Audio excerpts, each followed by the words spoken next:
السلام علیکم، دس از عظیم بھٹی. کیسے ہیں آپ سب؟ خیر خیریت سے ہیں؟ جیسے کہ پچھلی بات جہاں پہ ہماری ختم ہوئی تھی وہ ختم ہوئی تھی ساؤتھ افریقہ کے جنرل الیکشنز پہ، جو کہ 29 مئی 2024 کو اسکیجولڈ ہے.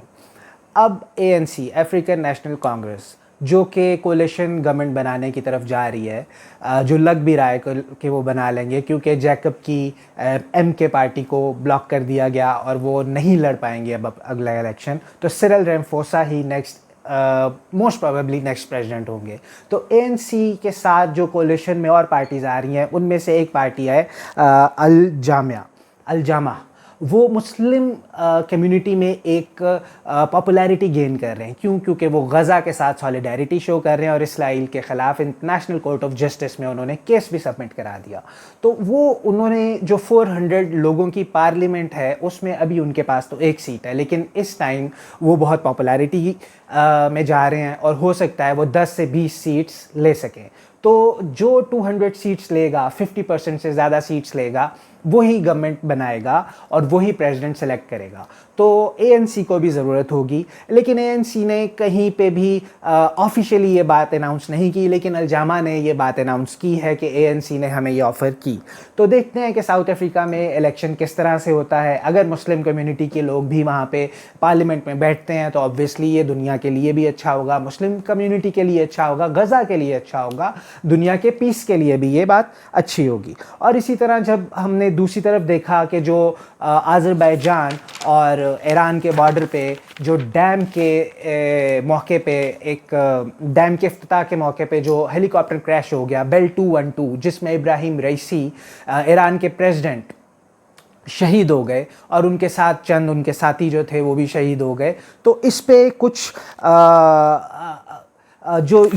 جو لوگ تھے اس میں ریسکیو آپریشن میں شامل تھے، وہ تھے یورپین یونین کے لوگ، رشیا کے لوگ اور ٹرکی کے لوگ. اب ٹرکی نے اور کچھ اور ملکوں نے اس پہ کافی سوالات اٹھائے کہ آیا کہ یہ ہیلی کاپٹر کیوں تباہ ہوا. ان کو یہ لگ رہا ہے کہ یہ حادثہ نہیں تھا، یہ کوئی کنٹروورسی کریٹ کی گئی، اس میں کچھ نہ کچھ اور کوئی گڑبڑ تھی. لیکن انیشیل رپورٹس کے مطابق، انیشیل آفیشیل رپورٹس کے مطابق کوئی اس میں جو ہے وہ ہیلی کاپٹر میں فائر کا نشان نہیں ملا. اس میں صرف یہی کہا گیا کہ فاگ کی وجہ سے ایک ماؤنٹین کے ساتھ وہ ہیلی کاپٹر ہٹ کیا، جس کی وجہ سے آگ لگ گئی اور ہیلی کاپٹر کریش کر گیا. اور اس میں 8 لوگ تھے بائی دا وے، یا جتنے بھی تھے وہ سب کے سب شہید ہو گئے. اور ان کا جو نماز جنازہ ہے وہ پڑھایا گیا ابراہیم رئیسی کا یونیورسٹی آف تہران میں. بہت بڑا جنازہ ہوا، بہت سے لاکھوں لوگوں نے اس میں جو ہے وہ شرکت کی، کئی ملکوں کے سربراہان اس میں آئے. اور بڑی امپورٹنٹ خبر کہ وہاں پہ leader of Palestinian militant group Hamas, ان کے اسماعیل ہانیہ نے بھی اس پروسیشن میں حصہ لیا اور اس جنازہ کو پڑھایا ایران کے سپریم لیڈر آیت اللہ خمینی نے خود.